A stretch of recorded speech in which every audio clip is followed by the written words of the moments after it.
2020. Welcome you all to this wonderful academic evening. First, I would like to welcome Narayana sir, who is the state president. Also, I would like to welcome Sushma madam, who is currently in charge of Disability Clinic IAP Kottayam. Also, I would like to welcome Mohammed Kunju sir, who is HOD Pediatric Neurology, SCMC and KIMS Trivandrum. And also, I welcome Ms. Aradi Vijay, clinical psychologist, Dr. PAM State Secretary. And finally, I would like to welcome all my respected seniors, my dear colleagues, and my friends for this wonderful evening academic section. Over to Dr. Narayan sir for the presidential address. Welcome, sir. Good evening to you all. Respected Sushma ma'am, Mohammed sir, Dr. Malay sir, Balender, dear senior pediatricians, and my dear friends.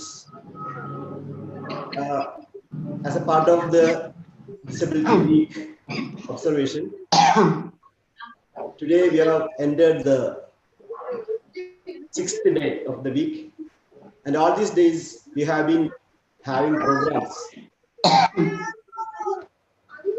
on different aspects of disability. And today we are touching upon an important topic, that is the rights of persons with disabilities. I'm sure, including me.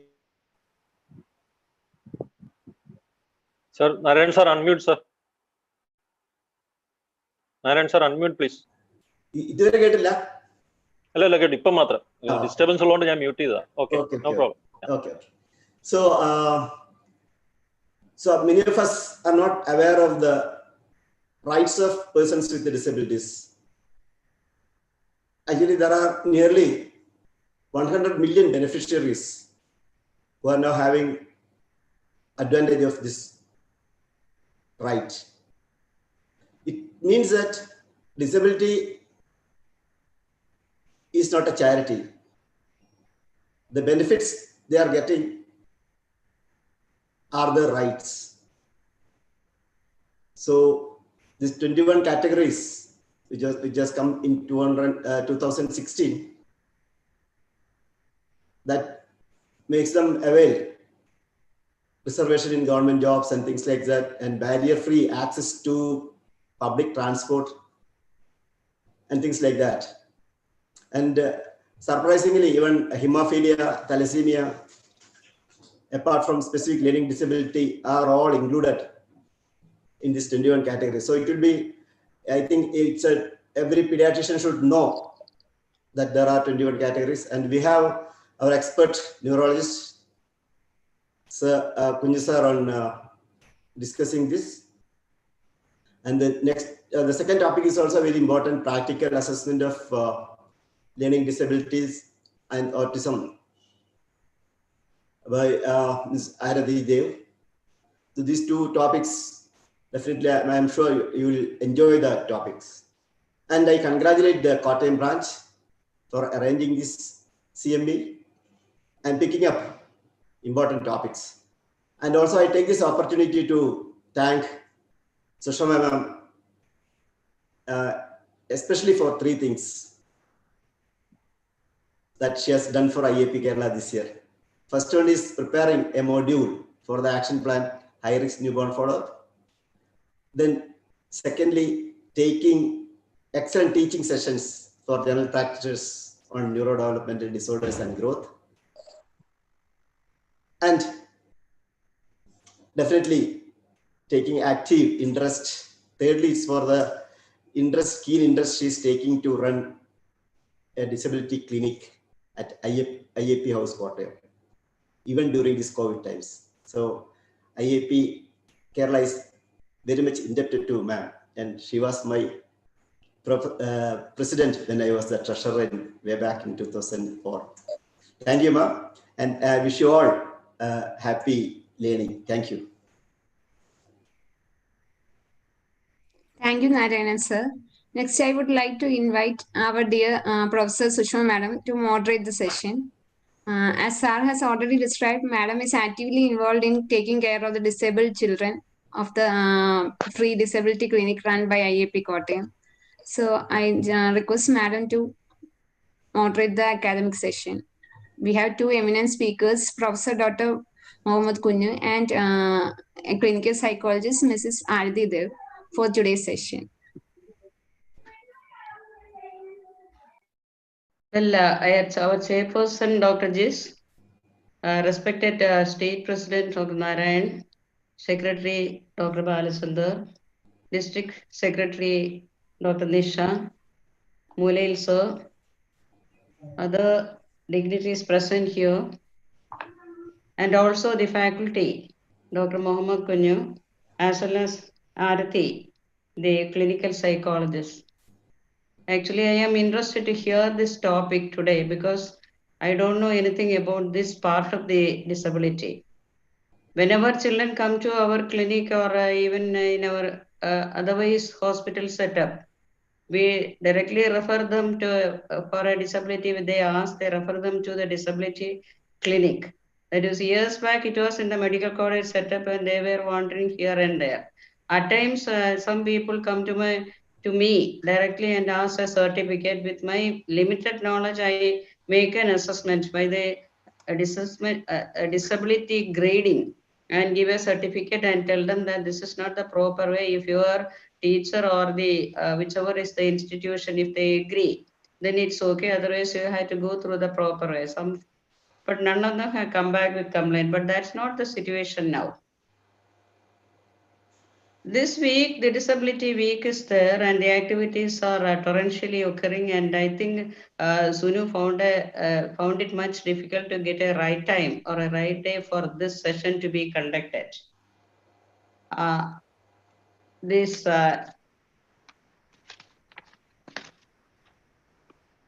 So December 3 is the International Disability Day. And yesterday when I was watching the Idea Star Singer, one disabled child was allowed to appear on the scene. Maybe a teenager, she was affected with osteogenesis imperfecta. And she was speaking that she has made a music group. All of them were disabled. The singer, different types of disability. And she was asking for a venue through the Flowers channel, as well as if anybody is interested, their team will be coming and not through web, even other ways, this music session will be delivered. Then that's the way the disabled themselves organize things, and we as doctors as well as pediatricians, we should encourage this and find out venues for the disabled children. But as we say disabled, actually, they should not be considered or termed as disabled children. They are differently abled. Even there are even if there are one or two handicaps, they will be having other abilities by which they will be making up the scene. I have seen girls and boys without limbs, even painting pictures, they using their mouth. We have in many situations we have seen. So they should be actually termed as differently abled, and that terminology has not been that is established. Coming to the scenario in state, it is said that in our all over the world, WHO has stated that 15% of the population are disabled. As well as in Kerala, it is said that 5 years back a census was taken, 8 lakhs were the disabled. Both, I think, are not the true figures. And Kerala has not become the ഭിന്നശേഷിക്കാരുടെ സൗഹൃദ സംസ്ഥാനം എന്നുള്ള ഒരു rank കേരളത്തിന് ഇതുവരെ കിട്ടിയിട്ടില്ല. നമുക്ക് ആകെയുള്ളൊരു സംസ്ഥാനം കണ്ണൂർ മാത്രമാണ് ഭിന്നശേഷി സൗഹൃദം. അതായത് അവരുടെ യാത്രാ സൗകര്യങ്ങൾ, ടോയ്ലറ്റ് സൗകര്യങ്ങൾ, ബാക്കിയുള്ള സൗകര്യങ്ങളെല്ലാം എസ്റ്റാബ്ലിഷ് ചെയ്ത കേരളത്തിൽ ഒരു ഒറ്റ ഡിസ്ട്രിക്റ്റ് മാത്രമേ ഉള്ളൂ. നമ്മുടെ ലക്ഷ്യം ഇങ്ങനെ നമ്മുടെ ഇപ്പൊ ഹിയറിംഗ് ഫ്രണ്ട്ലി ആയതുപോലെ ഭിന്നശേഷി സൗഹൃദ സ്റ്റേറ്റ് ആകുന്നതിന് വേണ്ടി നമുക്ക് ശ്രമിക്കണം. അതിനു വേണ്ടിയൊക്കെയുള്ള എസ്റ്റാബ്ലിഷ് ചെയ്യുന്നതിനുള്ള സാഹചര്യങ്ങളൊക്കെ തന്നെ ഉണ്ട്. Government has established the Disability Act by 1995 with 7 diseases included. Then it was revised as RPWD, about which Dr. Kunju will be detailing later. It was started in 2016 and it was completed in 2018, and it included 21 diseases. Early detection, treatment, prevention of disability, treatment guidelines, and practice, financial grant, other issues like appliances, housing, electricity, water supply, travel. So many things have been guaranteed, and it is for us to see that these are being given to these children, and also the additional training or teaching facilities and vocational training. That is our responsibility. And we have got two speakers today who are dealing with different subjects. Dr. Muhammad Kunju, former professor and HOD of neurology, pediatric neurology at Trivandrum Medical College, presently the professor of Gokulam Medical College and also the chief consultant of KIMS Hospital, as well as he is the Dean of Medicine in the Kerala University. There are so many adjectives. He was got the Best Doctor Award. I think it was in 2017. He was the state president in 2018. At that time, he implemented the WIBGIOR, in which wiping, that is removing the learning disabilities. That was a main protocol, and he was able to train so many through so many activities, so many IAPNs, more than almost 2 lakhs of teachers all over Kerala regarding the learning difficulties, and that was a great achievement. Later it was being continued. I think he will be the best person to deliver this speech today, and we request that his speech mainly should be centered to this act, because the other things we can learn from our textbooks, that is the autism, learning disability, disability, etc. So over to Dr. Kunju.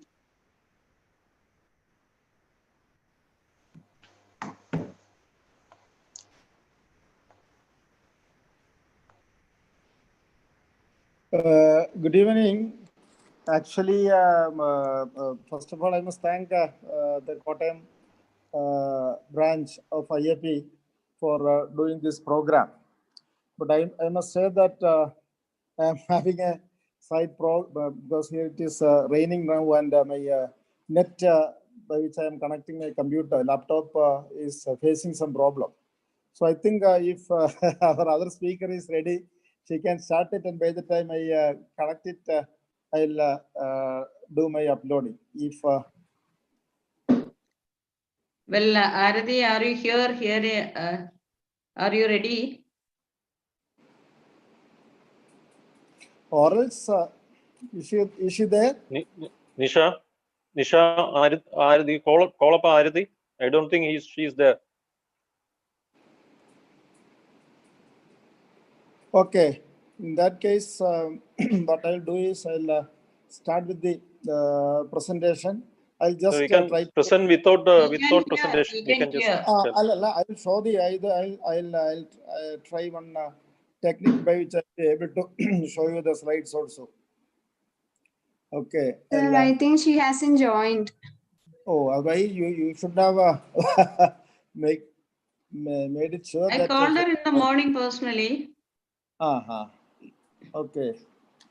No, because she will start the talk by saying that in 2000, as Madam was telling, the program was this RPW Act was modified in 2016. R means the right to of persons with disabilities, and this act actually envisaged the right that has to be ensured to the people with disabilities, and in that itself. Screen sharing is not. Hello. Screen Are you sharing. not here? Yes. Screen sharing. I'm trying. Okay, and then what has happened was by the time the program, this one was started in 2018, they were able to publish the guideline for establishing the disabilities, so that the disability guidelines can be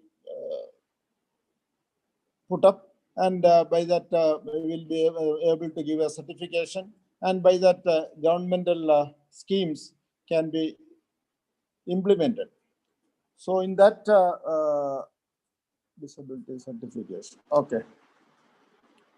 So in that act, which was defined, whereby a commissionerate of disabled persons with disabilities was established, and that act, in which there was other portions, sections, where again the registration of all the facilities for disabled children is made mandatory. Because, for example, when you are having a program in Kottayam, that has to be registered with the social justice department, and that is mandatory, so that all the training programs as well as all the facilities for person with disabilities will be under the supervision of government. And for that, there is a controlling agency is there, that is the National Commission for the people with disabilities, and there are state commissioner for disabilities, and there is another supervising organization also, by which there will be members will be included in that, and those committees will be overlooking all the welfare activities for the disabled people. And in the 2018 Gazette notification, because by 2016 they have formulated a committee. That committee has evolved guidelines for finding out the disability status of each group. And in that, as Dr. Narayan has mentioned, they have included 21 disabilities. These 21 disabilities were included, including the locomotor disability, and then they have added additional disabilities, because named disabilities, for example, cerebral palsy, because earlier it was only locomotor disability and no other specific disabilities were arranged. I think I'll show you through this camera. I think we'll be able to see the my. I think you just go to my the photo, my video, and there you'll be seeing the slides. Okay, I think, can you see the slide now? Yeah, we can see, sir. Yes. This way I'll be showing it. Okay. So the definition for impairment, disability, and handicap, because this terminologies also has to be understood. As traditionally used, impairment refers to a problem with a structure or organ of the body. Disability is a functional limitation with regard to a particular activity, and handicap refers to a disadvantage in filling a role in life relative to a period. And so what is the purpose of measuring the disability? Because we have to measure disability because it is a decrement in the each functioning domain. So we have to assess the disability so that the functional disability can be assessed. And as we have mentioned, this RPW Act has come in 2016, which has 17 chapters with 102 sections and a schedule. Section 56 envisages the guideline for the person with the disabilities, and these guidelines were formulated according to the Act, because the committee was formed in 2016 itself, and they took 2 years for formulating the guideline. And Section 57 gives the guidelines for the constitution of the medical board. Even though, because we were all telling about the difficulties in formulating the board, and where the pediatricians and the clinical psychologists was included only in the learning disorder committee. Actually, the government authorities can formulate people who can be included. So this PWD Act stands for the, there are different sections are there. The Act stands for the respect for inherent dignity of these individuals, non-discrimination, inclusion of them into the society, and identifying and accepting the diversity and humanity of these people, then providing equality of opportunity, accessibility of all the facilities that are available, and then equality between men and women, respect for the evolving. This is more important for Indian Academy of Pediatrics, because respect for the evolving capacities of children with disabilities and respect for the right of children with disabilities to preserve their identities. So this PWD Act, you can see that chapters whereby the initial part where gives about the rights and engagements of people with disabilities, their protection from abuse, violence and exploitation, protection and safety, home and family, and even it defines how the guardianship has to be established, provision of so national trust is entrusted with this guardianship facilities, their legal capacity, all these are included in this. And chapter 6 gives the special provisions for persons with benchmark disabilities, free education, because we must know that in addition to the right to education, which is there for all children, these children with disabilities has their own rights for education and reservation in higher education, because recently we have as a dean of Kerala University, we formulated the criteria for reservation as well as for exam facilities for people with disabilities.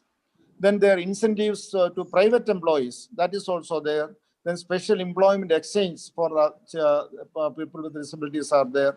And there are special calls also has to be set up.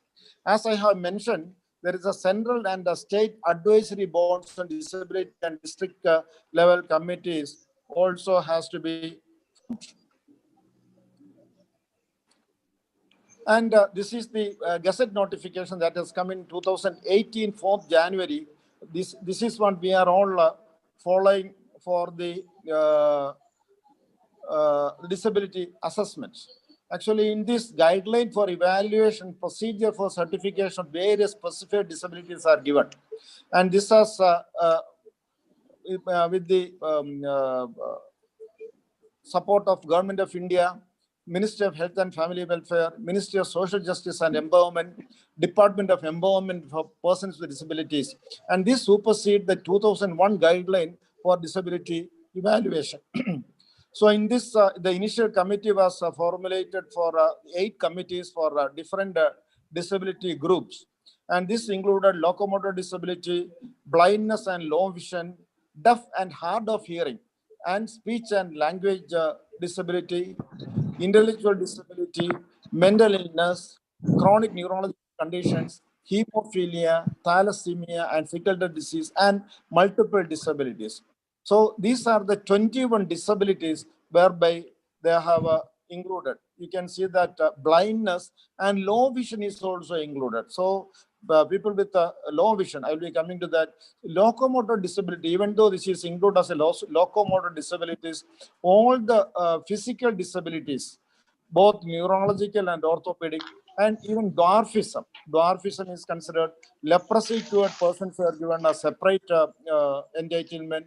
Hearing impairment and hard of hearing, autism spectrum disorders, because earlier autism spectrum disorders all were, if somebody was giving a certificate with the autism as a diagnosis, then they will not be getting anything. But now with the specific diagnosis, they will be getting special care also. Similarly, cerebral palsy people, intellectual disability, mental illness, because in addition to the intellectual disability, psychiatric illnesses, that Very mental nice. disability, muscular Hold it dystrophy, now.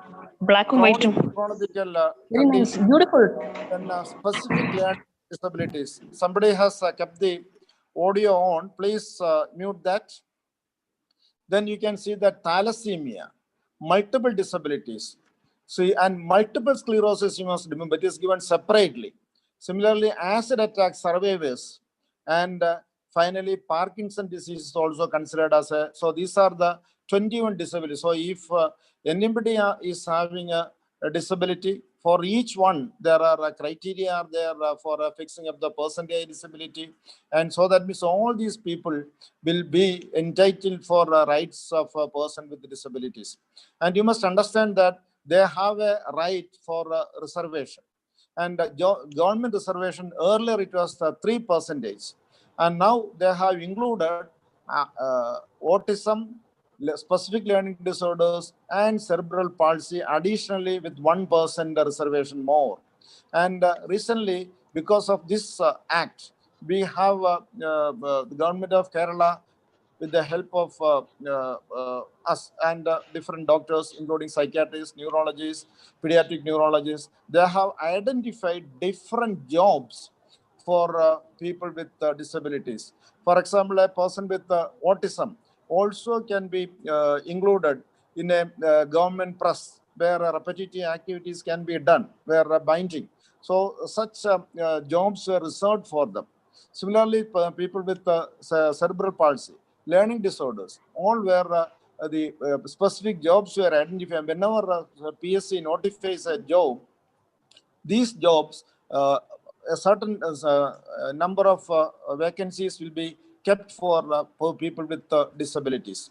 And in this section 57 of the RPWD Act formulates the medical board specifications. According to this, central and state governments can constitute the criteria for the medical board, where at least 3 members, and one should be a specialized in the concerned disability subject. So according to this, the government can notify, and according to this notification, the hospital can formulate the medical board. That is the advantage. And again, this defines benchmark disability, refers to having at least 40% disability of any type recognized under the RPWD Act. So I'll just try to share once again if the email, this thing has come up. Let me see whether I'll be able to share my this thing. I'll just try, because let me see whether I'll be able to do it. Because my internet has, after the rain, there was some problem. That is why. Sir, Arathi has joined. Whether she can continue? Meanwhile, sir can. Yes, I'll try to sort it out. Okay then. Okay. So should we invite her? Okay, if she is ready, that will be better. By the time I can find make my internet ready. Okay. So, Ardi, can you please start your session now? Yes, Madam, yes, ma'am. She can do it. Okay. Am I audible? Yes, yes, you are audible. You are audible. Well, we are introducing Arati Dev, clinical psychologist, and presently she is working at Vimukti, madam. De-addiction, isn't it? Center Pardon? Vimukti. Vimukti, madam. Vimukti. De-addiction center. Okay. De-addiction center. Vimukti de-addiction wing, Taluk Hospital. Taluk Hospital, but she is the clinical Ma'am, I will introduce. Because I invited Arathi because she and myself completed, I don't know how many cases, I think around 100 to 150 cases of LD cases without any complaints because of Arathi. And that was last year. Pathanamthitta, when you compare to Kottayam, there are not much cases. But she, her way of counseling the mothers, it's very good. She is the counseling clinical psychologist at Taluk Hospital, Rani. So she is concerned with the certification. Certification, that is the disability certification. That's a great job. So can you start now? Yes, ma'am. Can I share this? Not audible. Can I share the screen? Pardon? Ma'am, can I share the screen? Very feeble. Is it audible for you from me? Nisha, make her co-host also. Aruthi co-host ആക്കണം. എന്നാലേ share ചെയ്യാൻ പറ്റത്തുള്ളൂ.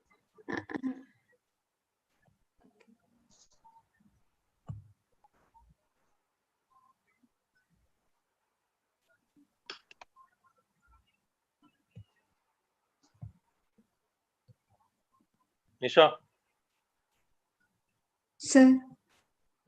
Aruthi co-host ആക്കാം. You are the host.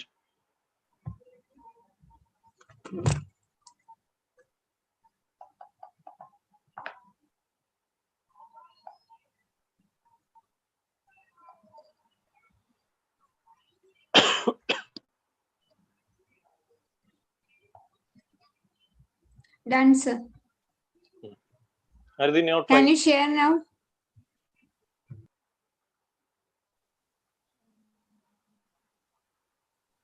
Audio.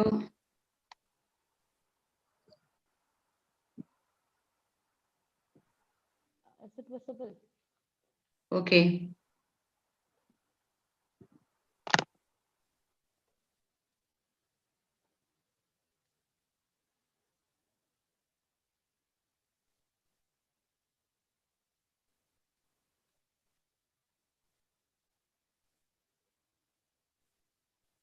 Am I audible?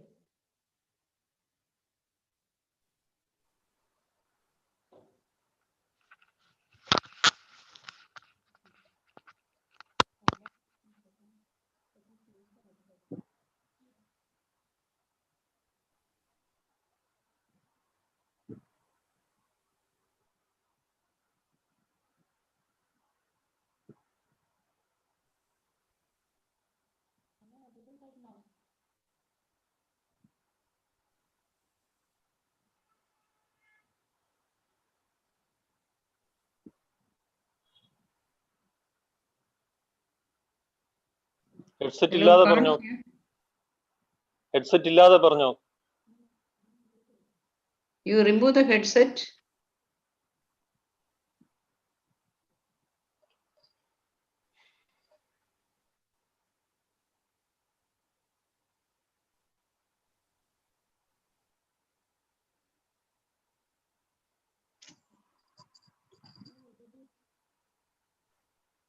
Why so your audio is not working? Speaker.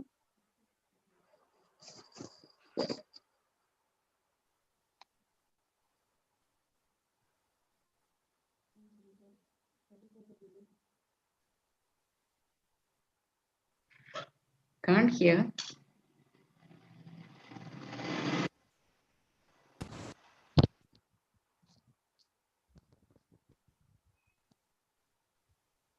I guess I'm audible right now. Audible. So this session I'm going to actually discuss about the practical assessment of IDLD and autism and how we are determining the disability percentage. Okay. So according to this definition, even definition, we are dealing the RPWD Act. So this definition is actually taken as the reference for that. So person with the disabilities include those who have long-term physical, mental, intellectual or sensory impairments, which in interaction with various barriers may hinder and effective participation in society on an equal basis with others. This definition is actually the reference for RPWD Act. So, so when we are seeing a child, the initial step is first case taking. We have to take the case of the like a child and along with the family history and all the details. And the second part we have to do, what we have to do is rule out the comorbidities. And the first one is visual and hearing impairments that we have to give for assessment. Yes, correct. Continue. Okay. So for that we have to cross check with the visual and hearing impairments, whether the child is having any kind of visual or hearing impairments, because after this step, we have to do the assessment. So we should have a clear-cut information regarding all these things. So the third one is speech difficulties, whether the child is having any kind of speech difficulties. That is also we have to rule out. And the next one is ADHD. And for ADHD, two, three things will be there. Maybe the child is having, in ADHD itself, maybe the child is having inattention, maybe the child is having hyperactivity. All these things may hinder hinder in his learning or other activities, especially in learning and all those things. So when a child is having all these features, we can't actually assess the IQ properly. That is why we have to rule out ADHD, because ADHD, that condition itself hinders the child from learning or like attaining new information. That is why we are ruling out ADHD. And also we have to rule out emotional and behavioral issues. Why? Because in emotional issues, when the child is having any sort of emotional or behavioral issues, it also affects the child, because in daily functioning and all the other things, it may affect the child. And if the child is not emotionally stable or anything, it will actually affect the daily functioning, and also in attending the school, the relationship with the parent and all those things. So there will be multiple kind of problems. First we have to address that also. So how we are, and after ruling out all these things, how we are diagnosing the child, that is what we are going to discuss. And when considering the intellectual disability, we all know about intellectual disability ID. So the tools what we are using is BKT and MISIC. MISIC will be these tools will be used, and that will be we are actually determining this test by seeing the child and how they will respond to a like kind of test. That is all matters. And after doing this test, we will get the IQ of the child. Okay, and like any of the tests, BKT or MISIC, whichever is applicable for the child, we will do that. So after getting the IQ, what we have to do is disability percentage calculation. In IQ, what we are getting is, why we have to do the disability calculation, that I'll explain. Actually, in IQ, we are getting the proper diagnosis of the child. Like in what kind of that the child is having profound intellectual disabilities, severe, moderate, mild, or borderline. According to the scores, we are actually determining that proper diagnosis. But for the issuing your certification or issuing the certificate, disability certificate, we have to calculate the percentage, because 40 plus percentage is needed for getting the proper like help or aid needed for the child. So for disability calculation, in ID cases, what we are using is VSMS. VSMS is Vinland Social Maturity Scale. And in VSMS, what we are assessing is, the purpose of the scale is to assess socio-adaptive functions of the child. Because in disability, when we are determining the percentage of disability, the diagnosis is not that matters, but how the child is the socio-adaptive functions of the child matters. How he or she is in that, in which category or in which scale it falls, that matters. So when we are calculating using VSMS, the scores will be according to the scores. And if the score falls between 0 to 20, the disability percentage will be 100. And if the score falls between 21 to 35, it will be severe disability and it is 90%. So if the VSMS scores was between 36 and 54, it will be 75%. And if it is between 55 and 69, it will be 50%. And if it is between 70 and 84, it will be 25%. This is how we are actually giving the disability percentage calculation. I guess it is clear for everyone. Am I rushing? Yes.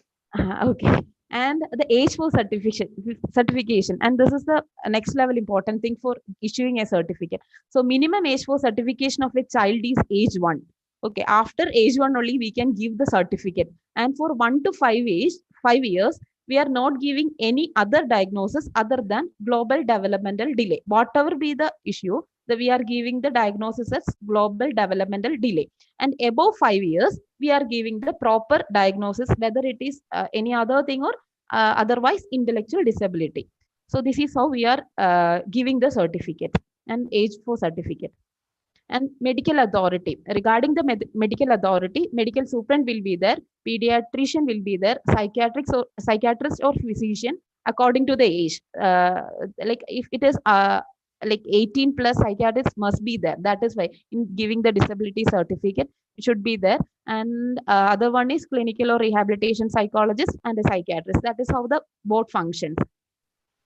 And validity of the certificate. This is where so many parents are asking about the validity of the certificate. And other thing is that, and a temporary certificate will be given less than 5 years.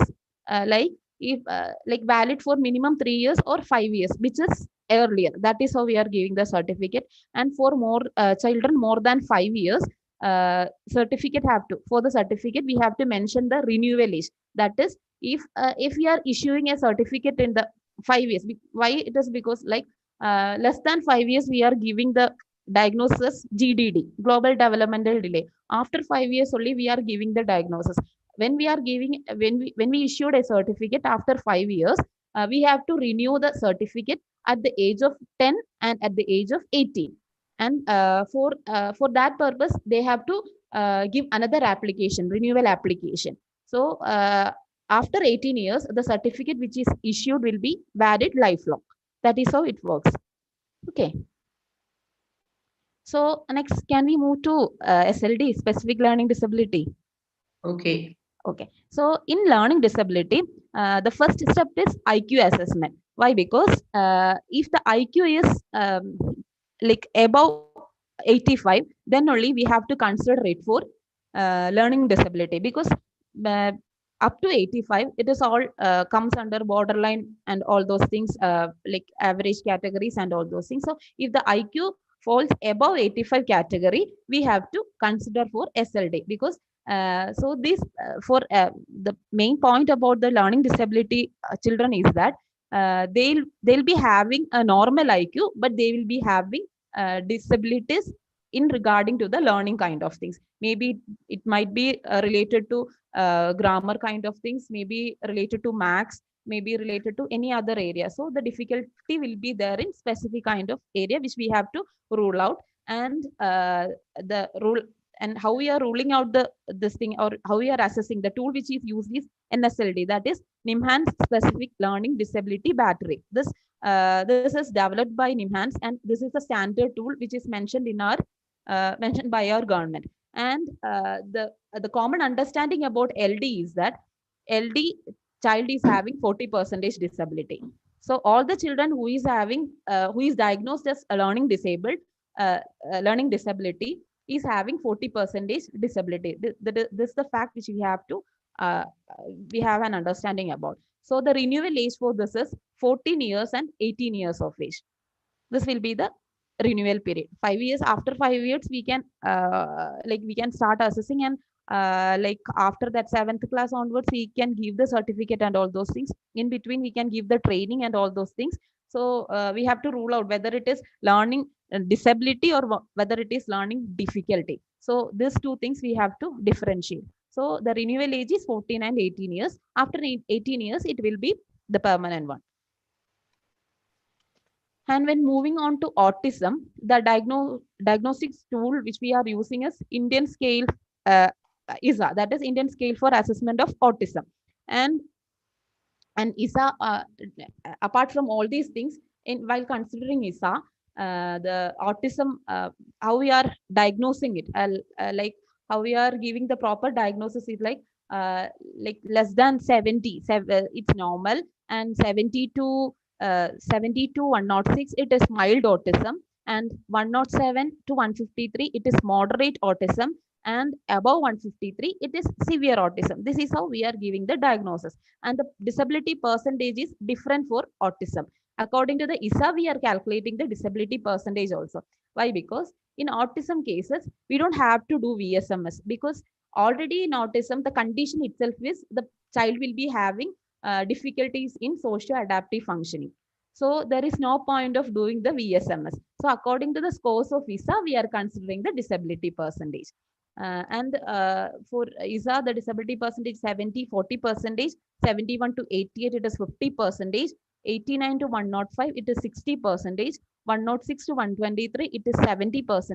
124 to 140, 80%. 144, 1 to 58, it is 90, and above 158, it is 100%. That is how we are giving. And the most important thing, like we have to remember is that for autism children, we won't use VSMS only because these children will be having deficits in socio adaptive function. So there is no point of doing VSMS. That is why we are using this score, and this is how we have to calculate the percentage of disability. That is all about autism, LD, and ID. So I guess all those points are clear. And if anyone is having any clarifications, you can ask me. I'll answer for that. We are using the MCHR. What is the difference between the Indian standard and this? In MCHAT and all those things. So, according to our guidelines given by the government, these are the standardized tests which we can use for issuing disability certificates. All those things can be used, but that can be used for diagnosis in clinical setting, but also for the therapy purpose also, and for giving interventions. But while issuing the disability certificate, government considers certain tests as the standard materials. One more thing you said, learning difficulty and learning disability. For sure, I'll explain that. So when a child is, for example, when a child skips her class or his or her class, when a child skips the class and he's not getting the topic which the teacher teach in the classroom or whatever it is, and the child is having difficulty to follow up all those the next classes, and later on if you are not giving the proper aid or proper support to cope up with that class, the child will be develop difficulty. Because if it is with letters and all those things, if the child is not able to get the letter properly or anything, the child will be having difficulties with the letters, right? So he or she may not be able to write certain words, certain like sentences, etc., or any kind of thing. So we can't tell that it is disability. It is not the disability or any kind of things. We can teach them, right? We can teach them. That is it. That is why difficulty and disability. What is the administration time for this ISA? ISA will take around, I guess it will be taken around 30 minutes plus. Because before that ISA also we have to make the prior rule out categories and all those things. We have to see one. It's always better to see the child for 2 sessions before administering ISA and all. Oh. Because we have to rule out whether the child is having any emotional issues or any kind of thing. So when the severity differences will be there, so the child may not show all the typical symptoms of autism. That is why we have to see for 2 or 3 sessions and then do ISA. It will be better. Yours is over? Madam, there are few questions in the chat box. Yeah. Is there? Are you using VSMS, the NAGPUR Indian version? VSMS Indian version, which is directed by our Gazette. Oh, because the original VSMS is very extensive. Actually they are giving the proper guidelines for which we have to use. And ISA is also actually an Indian adaptation test which for autism CAS. I guess everyone, few of me heard about CAS or something like. Yes. It is ISA is the Indian adaptation test which is developed by NIMH. Okay, right. Regarding the Niemann battery, is it very easy to administer? No, it is not that easy to administer, because first we have to rule out the issues. First we have to assess the IQ, and after that we have to rule out whether the child is having difficulty or disability. For that it might take few sessions, because we have to give some kind of assessments and assignments, and also home-based interventions. We have to know, we have to make sure that child is not able to get through it, and all those things we have to make sure. Because last day also I saw one child. I can give an example so that it will be very clear. Last day I saw one child And when testing the IQ itself, I was very clear that she's having difficulty in arithmetic kind of things. She's difficulty to calculate even single digits. So on the intervention and giving the remedial training kind of sessions, I first address all these things. So when regarding the calculation, the way she was calculating a problem is, if we are giving 5 plus 4, she'll draw 5 bubbles plus 4 bubbles and she'll count 9. She's in 10th standard. Okay, so this way she is counting. She's doing the addition kind of thing. So basic things in when she is in 10th standard also, she is doing the same thing.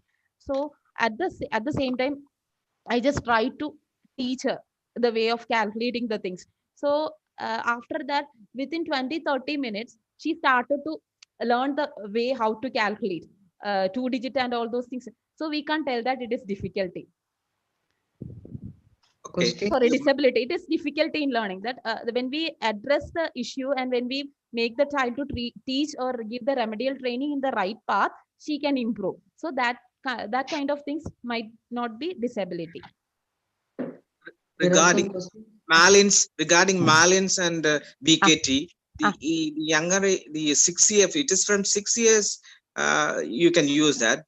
But then after 5 years after global delay, so how to do it in 5 to 6 years children? What test you do?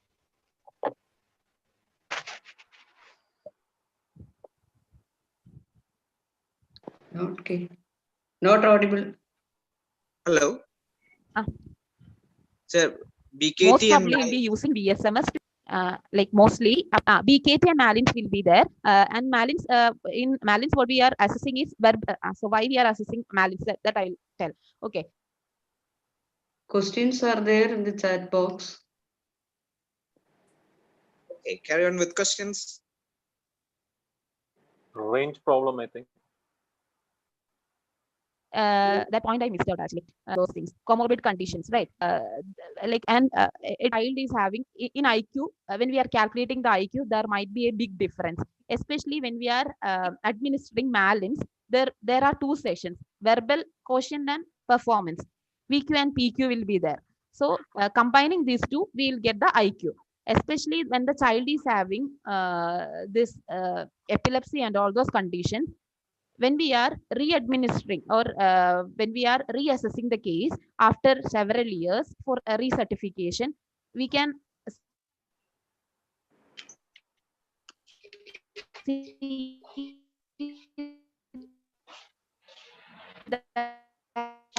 You are not audible.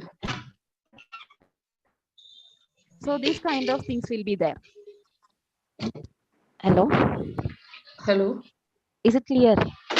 You are breaking. Voice is breaking. Okay.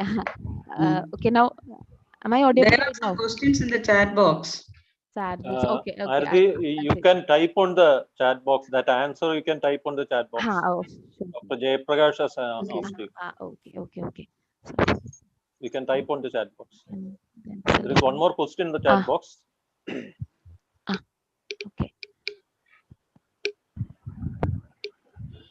Minimum age for autism certificate. Where will we get ISA? ISA. So for all the autism, for diagnosing autism, the minimum age which we require is 3+. 3+. Okay.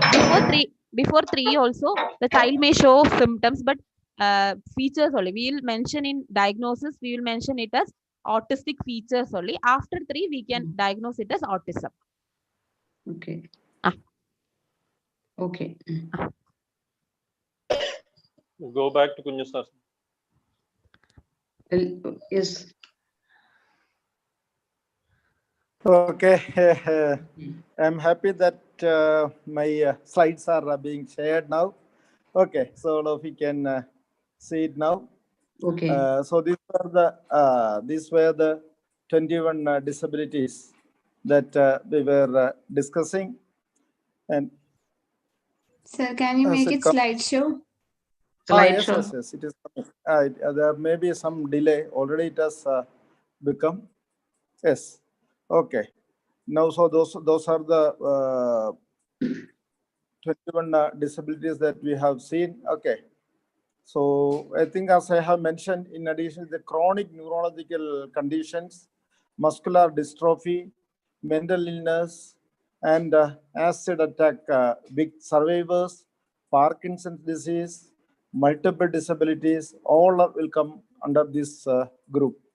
And already we have mentioned about the medical board, and to benchmark disability means any person who is having a more than 40% disability is considered as benchmark disability. That is for getting the benefit of people with the disabilities.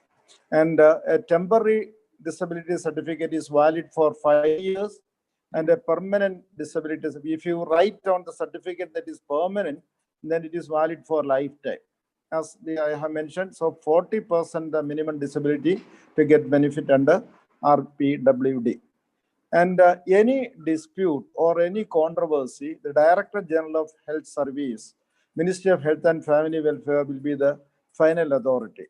So that is why when for MBBS, etc., when there are some dispute happens, the director DGHS can constitute another board, and they can decide on the controversial aspects. And already we have mentioned about the children with disabilities. So the heartening that pediatrician is there. And recently I have read an article in the Indian Journal of Psychiatry, because the controversies, the merits and demerits of this RPW Acts were discussed.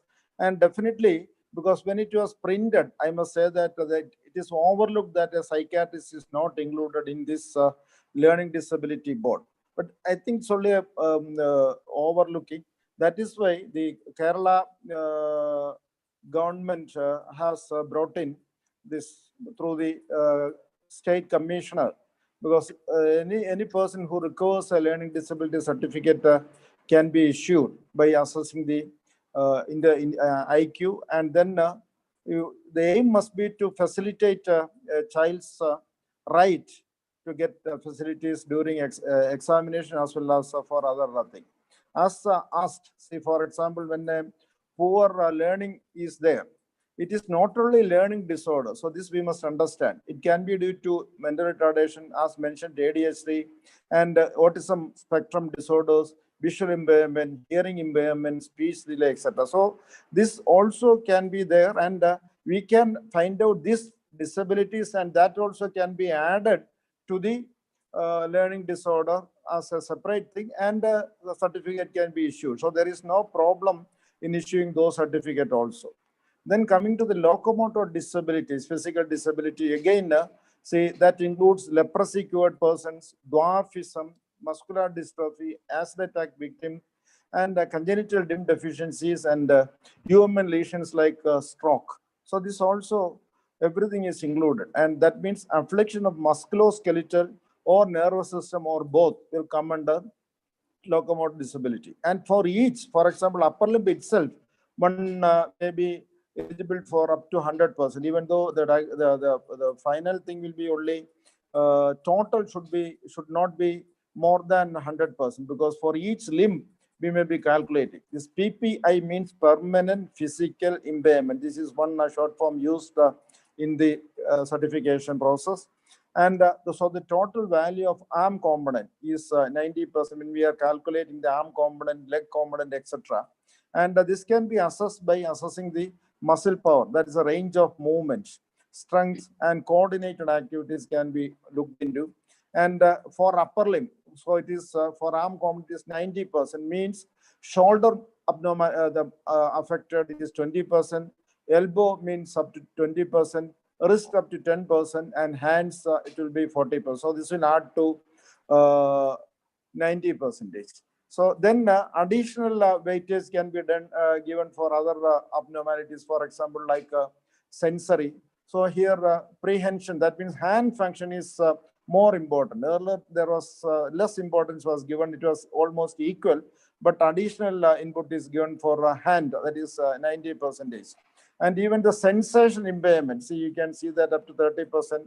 Prehension, that means the our pincer grasp and other functioning. So this is how the calculation is done. Similarly, for lower limb also permanent physical impairment, you can see that up to 100%. mobility component will be there 90%, stability component 90%, or additional weightage at 10%. And again, for loss of range of movement, similarly, loss of strength can be utilized.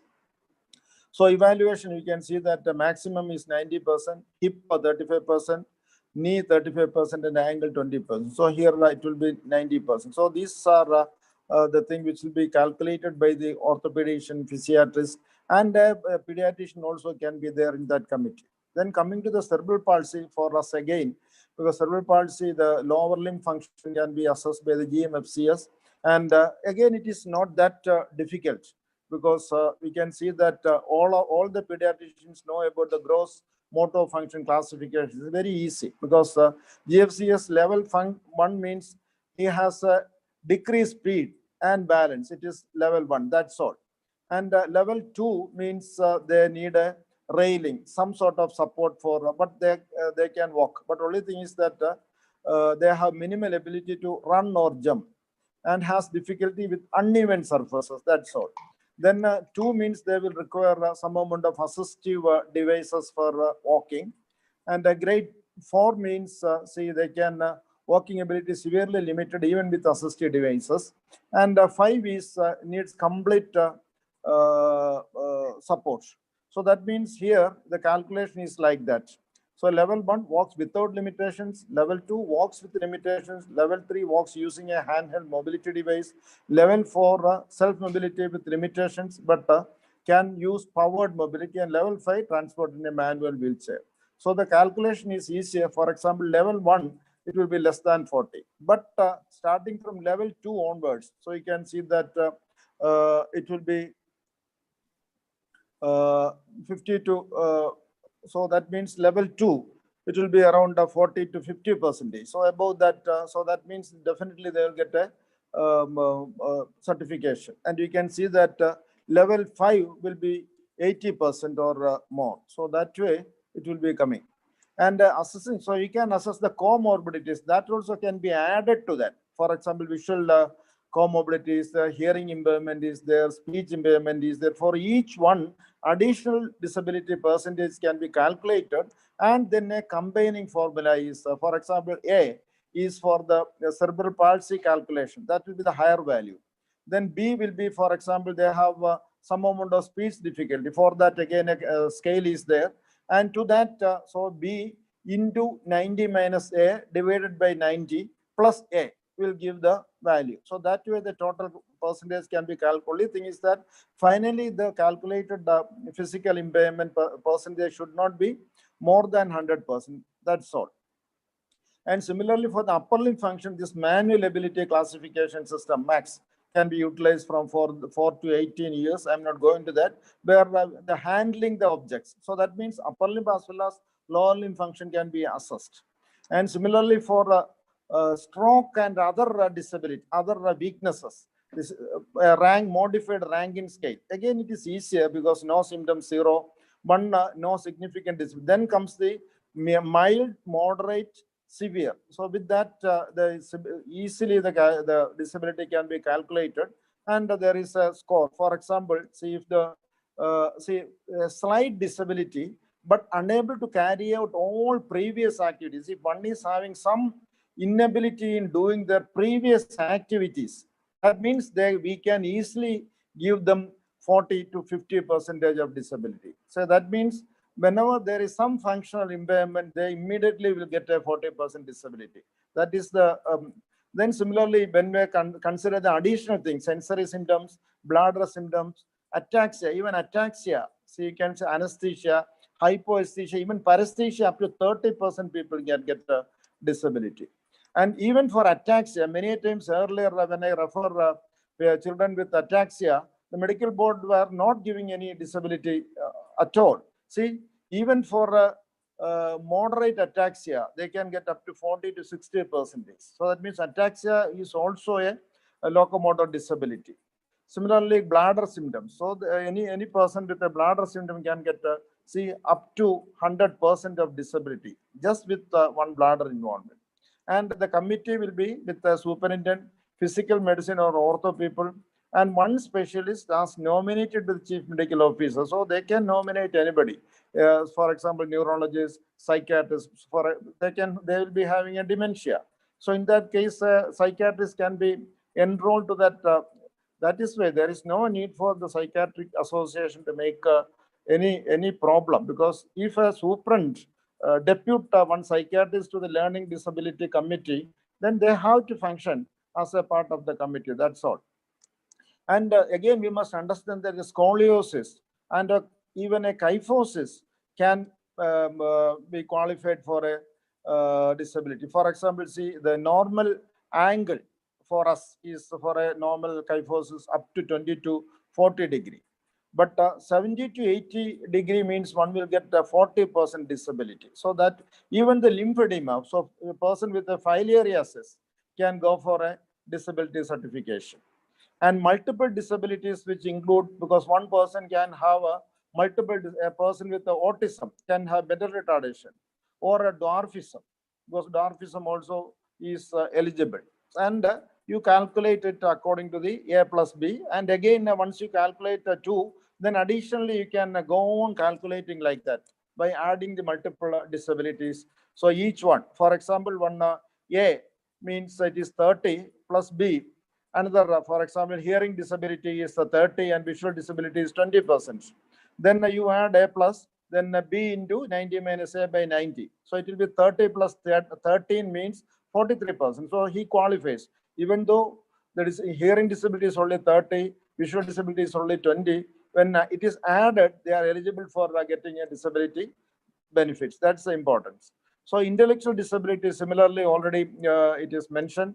Again, it is the realm of psychiatrists and psychologists, but the pediatricians are also there. And again, one more thing we must understand, because this Vineland social maturity scale is considered in that this I have taken again the Gazette notification, where you can see that see up to the borderline. So it means 55 to 69 IQ, or it actually it is SQ, not social quotient. So they will get a disability of 50%. And usually the psychiatrists calculate IQ. That means 110 by minus IQ, the calculated IQ, we can give a percentage. But again, you must understand that ID is no longer defined as the basis of IQ, because it is the functioning of an individual. So if adaptive functioning is affected, executive functioning is affected, then they can be given a certification for intellectual disability. And again, as mentioned, children below 5 years will be given a diagnosis as global developmental delay, and above 5 will be given up to as intellectual disability. And even by the age of 1 year itself, we can give a certificate. And the medical authority, you can see that even in that ID committee, also pediatrician or a pediatric neurologist is there, in addition to the psychiatrist. So pediatricians can definitely contribute, and they must study it, because in that article, the psychiatrists were telling that pediatricians are ill-equipped to certify. It is not because we are not trying to learn it. That is why, because pediatricians know how to assess the intelligence, because intelligence is the developmental IQ, developmental quotient. It is the behavior, it is the activities that we learn in the developmental assessment. We all do the developmental assessment from our first year of MD pediatrics onwards. So after we become a pediatrician, we are all aware of the development of a child. With that, we can assess the intelligence of a child, and definitely you can be part of a committee, and you can give the certification. And so the for LD, the certification, permanent certification is given only after 18 years. And regarding the dwarfism, you see 3 feet 11 inches. See, if one is having just 4 feet, they are eligible for a 40% disability. So anybody with a short stature of 44 feet means 40% disability, and 3 feet 11 inches will be 44%. So these all things we can tell our patients. That way we can benefit them. And similarly, blindness, we can see that blindness, and similarly low vision. See, visual acuity not exceeding up to 10 by 200 Snellen's chart, one will be eligible for low vision. Okay. So, and then coming to deafness and hard of hearing. Here again, you can see that deafness. So this is the blindness and low vision. Similarly, speech disability. Hard of hearing also can be is there where the disability is hearing impairment having a 70 decibel. We all know that the normal hearing NHL or normal hearing level is 45 decibel. But usually a person who is not able to hear below 70 decibel can be considered as above 70 decibel is considered as deafness, and below 60 to 70 decibel is hard of hearing. So they are eligible for certification. And similarly, speech disability for anyone with a laryngectomy, glossectomy, bilateral vocal cord paralysis, maxillofacial anomalies, dysarthria, apraxia of speech, aphasia, all are eligible for certification. And Can for you brief autism, for within 5 minutes? yes, I am concluding. For autism notification, all certification also, there are a separate notification have come, and there is a separate form for autism certification that we must understand. As mentioned, autism Indian assessment scale is also given along with that notification. So this is the scale, so that is available along with this Gazette notification. So you can download it, and just by doing it, that is a few times, you'll be able to give the certificate. Similarly, all the other disorders, blood disorders, it is considered as a new category, sickle cell disease. The only thing is that the certificate is given in a dynamic process because it may change as year goes on. Whether sometimes some improvement may occur or some worsening may occur. But it is said that if a person has a severe disability with a score above 80%, then a permanent certificate shall be given. Okay. And the medical authority again includes pediatrician in this also, because a pediatrician is a part of this committee also. Okay. Then for thalassemia, there is a scoring system is there. That is also there in that. And for each one, there are specific certificates are there, even though there is a collective multiple disability certificate can be used for others. But still, we can utilize these certificate forms, which is different from the earlier forms. So these are the certificate for hearing impairment. There is a certificate for visual impairment, and for learning disability, and for locomotor disability also. So this way, certification can be made in a easier manner, and you must mention whether it is a permanent certificate or a temporary certificate. And finally, for a learning disorder, it is the duty of the class teacher to identify the learning disorder children, and the screening has to be done. And then when a class teacher identifies one, they have to inform to the principal, where every school shall have a screening committee headed by the principal of the school. This must be there. And the teachers shall review the parents, interview the parents to assess their involvement and motivation regarding their child's education. All these are, and this is the way by which we can go for the certification process. The ID, if it is diagnosed as severity assessment, the certification has to be given. And if ID is not there, then you go for the enhanced battery assessment. But again, the problem with the enhanced battery is it is not that freely available. It is can be used only up to 8 years. Then they are going to bring out another scale for children above the 5 years. Okay, so these were the intelligent tests that are being advised by the again Gazette notification. This the Malin's intelligence scale was mentioned earlier. So this again, Patia's performances of intelligence also can be utilized for assessing the intelligence. So to conclude, we can see that around 21 disabilities, including acid attack victims, hemophilia, sickle cell disease, multiple sclerosis, even low vision, leprosy quad, all are being included in this. I think I must thank you all for being with this program. I think it's already 8:15. Okay. Thank you. It would have been a very nice presentation if the weather was not betraying us. Okay, because in between we had to stop and then change, etc. Anyway, Okay. Arathi, thank you, Dr. Kunju, for the nice presentation. It is a very vast subject, and I had gone through the slides earlier, and I felt it very difficult how you will be finishing within this stipulated time. As for Arathi, your presentation was very somewhat crisp and a matter of fact, and I think a very difficult subject was made so simply, and it was communicated so easily. Thank you. Except for this weather change and the other interferences, the presentation was very good, very nice. Thank you, ma'am. Thank you. Thank you so much. Still, you are not audible. I don't know. Maybe. And thank you, Balendran sir, for giving me this opportunity. First of all, I have to thank him for giving this opportunity, and working with him was so nice, and we had a great time together in the medical board, and he was so helpful to me, and we did so many cases. Actually, that was giving a lot of experience for me also. I think there is one question in the chat box. What, ma'am?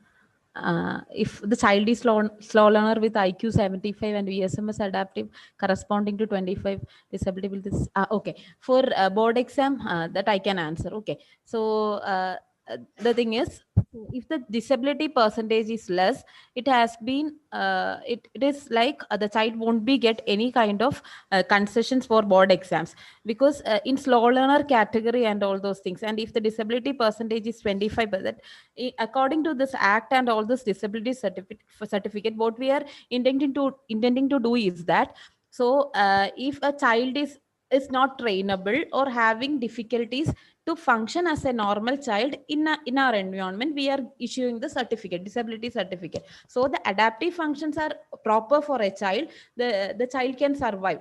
Like, we are not considering education or having a good marks is the only criteria for survival of the child. That is why we are having this kind of thing. So if it is 25%, the child won't be get any concessions. And also there is one inference that the child can be trained and can write the exam like at like, even though it is low, and even though the child will be able to get some kind of low marks, but they'll be able to write the exam. That is, it is a trainable child. That is the inference we are getting from that. If the child is not able to finish in time because of difficulty, Actually, can I intervene? Because in this case, because it is IQ 75, and definitely we know that he is a slow learner, so he must be given the facility, at least the time, because we can mention, because the commissioner has given a definite note also, that in this case we can at least give a direction for additional compensatory time. Time can be done, but no scribe. As a time we can there must be given, because 75 IQ means definitely he is borderline. It is going. They can't go beyond the 7th standard. That is what we presume. For borderline children, we are not getting, actually that is actually the drawback of our kind of things, because for the borderline kids we are not getting the concessions which they are needed. Actually, they are considered as trainable child, and they have to get the remedial training at the early age. That is, early intervention is needed for that. Is how we understand about this kind of thing. Actually, that is a drawback which is actually put forward by doctors and associations. Okay. Madam, can I ask question, Suresh? Hi. Madam, very often these children are brought at the 10th exam, prior to the 10th examination only. So they are not adequately trained. No remedial measures are being taken. And we are forced to issue a LD certificate. And one question to Kunju sir is, how will you decide whether it should go for a scribe or if it's go for an extra time? Again, see, in this case, the problem of certification at the SSLC, that is a problem with our system, because that is why this the government has brought in an idea of identifying these children in the third standard itself. So now onwards, there are the programs. That is where the committee is there. Every school must have, but we don't know how it is being functioning. But recently, actually, I attended an interview for the one post, and there also I was telling that I am interested in doing this activity. That means identifying the learning disorder children from the third standard onwards, so that by the time we identify, we can give them a remedial measure, and then when they reaches the 8th standard, by the time we can say whether this child is having a learning disorder and he requires things. But till then, for a few more years, we will have to bear with the certification in the SSLC. So that is there. So in that case, depending upon the abilities, because we have to see his notebook, how he is writing, how he is able to calculate. Even most of these children, because the one we were mentioning about the IQ 75, they will not be even knowing the addition table. So if a child of SSLC, if he doesn't know an addition table, then how can he perform in his maths exam? And they may not be able to write even two English words together. So we have to identify that. And if one is not able to do it in a proper manner, maybe we may have to allow a scribe, or if he is able to write, but he is writing is in a slow manner, but he has some amount of knowledge, then you can ask them to give what do you call the additional time. So nowadays, we don't call it as an additional time. It is considered as compensatory time. And compensatory time, you must understand that 20 minutes for each hour. If it is a 1 hour exam, they will get 20 minutes. 3 hour exam means they will get 1 hour fully. Yes. But are we justified as pediatrician alone to give a learning disability certificate? Madam, you can. It is the psychologist who is just giving you the result only. You are the person who are certifying, so you can definitely give it. Is it that they don't need to go to the board? No. First you certify, the board people usually will follow. If they have some objection, then the three people can sit together and discuss and finalize. If one person says that pediatrician knows the child, he can assess the child. He must say that the child is having these and these problems objectively. For that, we must spend some time reading these things and understand it. What are the difficulties? Spend some time with the child also. Psychologist also will assess initially, will give the idea. Then I think the pediatrician can definitely help them. Legally, we can give. So, ma'am, can I interfere? Yeah. So regarding the learning disability and all those things, normally when every child comes to our like our hospital or anything for issuing the certificate and all the children will be, they are actually the teachers are sending the children as they are having learning disabilities, and like from the school point of view, they are considering the certificate for their actually the children have to pass the exam. For this purpose only, the like school is considering for the certificate.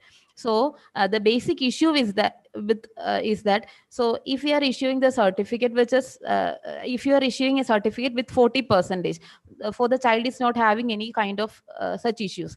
So the problem with that is that we have to talk to their parents and make them sure about the need for the certification, and also about the percentage and all those things. We have to educate them, because if the child is not having 40% of disability, and if the child is getting that, because many parents are asking that it is a situation, can you please give 40% so that the child's future will be there, all these kind of things will be there. So in this case, we have to convince the parents that so giving 40% this kind of certificate is actually we are restricting the child.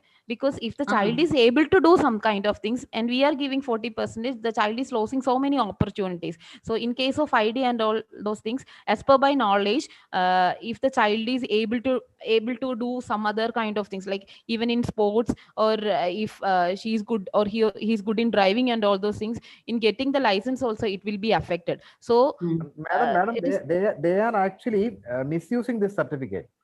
They want 100% certification or even 90% certification, and after the exam they will tear off this certificate and they will go about and do whatever they want. This is only for the exam purpose. This certificate is being issued.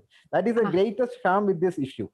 And now I'm not considering, because we are issuing the certificate with our Aadhaar card number or some kind of thing. So, and for 80 plus, it is a permanent kind of thing. So no, we madam, are just. It is not tagged with the Aadhaar. Even if you write that, it is not tagged with the Aadhaar. Okay, so this is what I used to convince the parents, because for exam purpose and maybe when we are there in what Balendra sir knows, that so many parents will be there. They are giving so like pleading kind of things will be there. It is about the future. They will be demanding scribe or anything like that. They demand scribe, madam. Actually, for LD only we can. Time is for other kind of things, and for LD we have the option to give the scribe. This is as per by my knowledge, it is like this. For LD we can have scribe, and for ID and all those things it will be given, time will be given. That is how it works. Okay.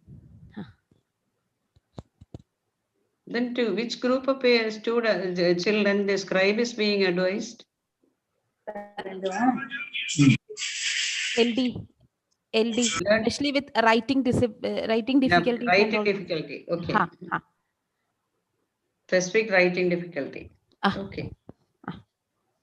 Then locomotor disability also they can get.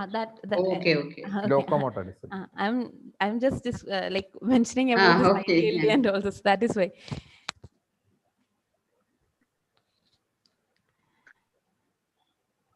Well, and also one more thing I have to tell, because in this question someone asked about the intervention kind of thing. So one thing I wish to share is that in our system, in our government hospitals, there is one mobile intervention unit is there. I guess everyone knows about that. There is one mobile intervention unit which consists of speech therapist, special educator, and also occupational therapist, and also a physiotherapist. So these will be there and they'll be functioning. In Pathanamthitta, we have a MIU unit in Rani Taluk Hospital, Koranjeri and Addur, Tiruvalla. These 4 places we'll be having.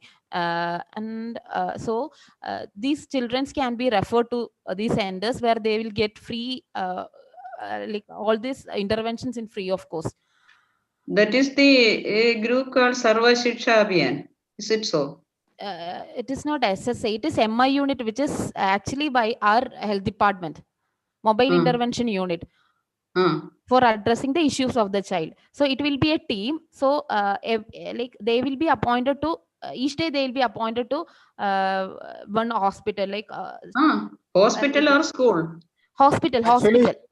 It is part of the RBSK program. RBSK program and the district early intervention centers are having it. And nowadays, so a lot of activities are coming up. But the problem is that many times these teachers will be themselves getting trained in different training programs. That is one thing. Actually, what we are doing in our hospital is that we I actually associate with this MIU because I am there in medical board also. So what we do is that monthly I used to follow up these kids, and also I'll give the proper instructions to the special educators over there so that they can do and follow up the remedial training. That is how we function before Corona. And after that, it is not functioning properly. After Corona outbreak, it is not functioning that properly. Well, I think we can conclude the session, Nisha. Any other queries? There is a comment by Dr. Maya Bose. Yes. Anybody has read that? Hi, madam.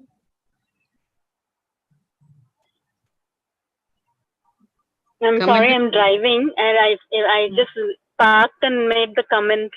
if someone can just, I think Aarti just mentioned it a little bit.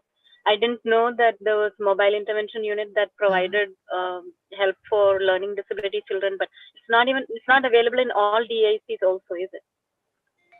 Okay. Is it available in all DICs? In Pathanamthitta district, sir. Is it available in all districts? In Pathanamthitta, I'm sure about it, but in other districts, I'm not that sure about it because Pathanamthitta, I was there. Dr. Lali Abraham is there, Kottayam. Should be available, isn't it? Kollam, it is actually there. In Trivandrum, it is actually there. Where all these places I have visited, I am a part of those centers, and they're all. And in addition to that, we have autism centers also now. That is also there. Are also giving help. So these are all programs going on because I think it's the governmental programs. If it is available in one district, it should be available in other areas also. It will be there. Might be we are confused about how it is functioning. That might be the problem. In Pathanamthitta, it is functioning very well. That I am sure of it. Pathanamthitta, Trivandrum, Kollam is there, so it should be there in all districts. It is there. Actually, it should be there in all districts, but we are not sure about how it is functioning. That is the problem. We'll have to engage to the DIC people. Okay. Ernakulam also it must be there because it is the dedication of the team of the participants. Because in Vishardi sir is there, no? So he is doing good work. So in many places there are dedicated are there. I think they are all doing good work. So that way I think definitely after some time awareness itself has become a very good thing. Now earlier nobody knew about it. Now awareness has come. A lot of interventions are taking place. So after some time, definitely the less number of them will be coming for false certification because we'll have some organized things. So then we'll have to support them also. That is what I always tell. And that is what the Commission for Disabled People has come out with the letter also, where he is giving a free hand to the pediatrician to give the certificate, to facilitate it.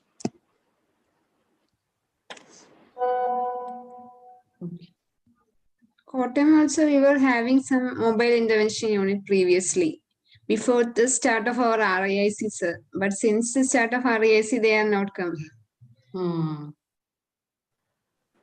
The people, the children who were brought in our that is developmental clinic, the parents used to say that the mobile unit is there, so twice a week they are getting it there because they need to come to our clinic once in a week only, because another 2 days they are getting it from the mobile unit in Kanjirapalli area, etc. Some ladies used to come and tell us.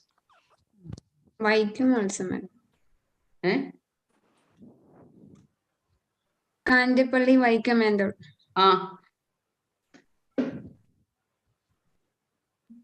they will be compensating by the intervention from the mobile unit. Kanjirapalli, Vaika, in those areas, people have come to our clinic and they will be visiting our clinic once in a week. Then 2 other interventions they will be getting from the mobile unit. But I couldn't know at that time that it was available. It was a governmental policy being already established. Okay. So can you wind up the program? Thank you. Thank you, Dr. Kunju, and thank you, Arati, for the nice presentation and the useful time that has been spent. Thank you.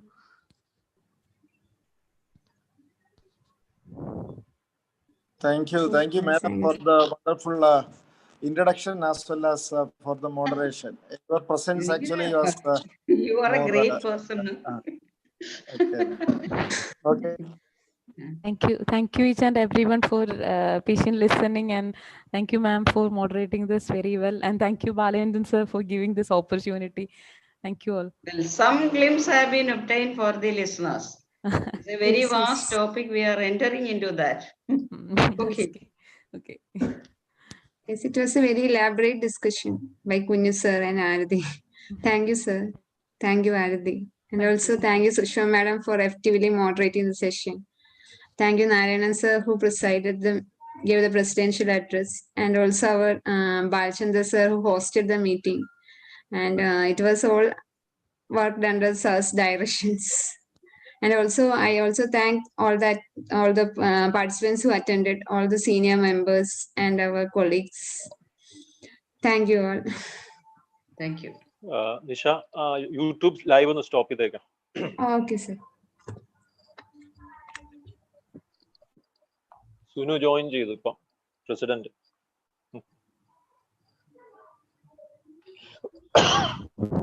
Narayan sir ആര് join ചെയ്തു? Sunu John. ആ അത് ശരി, വന്നോ? ഇപ്പൊ join ചെയ്തു. Sunu join എന്ന് പറഞ്ഞു. ഓക്കെ.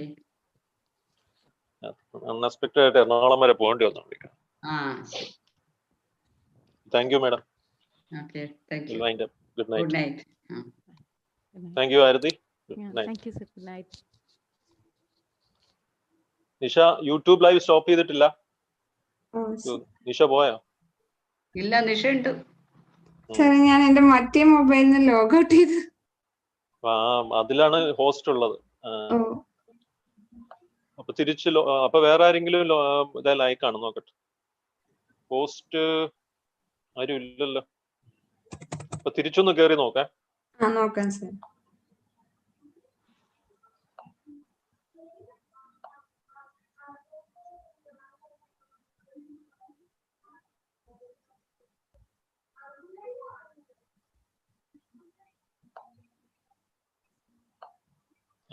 ഞാൻ ഹോസ്റ്റ് ആയി. ഓക്കെ, അപ്പൊ ഞാൻ ക്ലോസ് ചെയ്യാം. ഓക്കെ.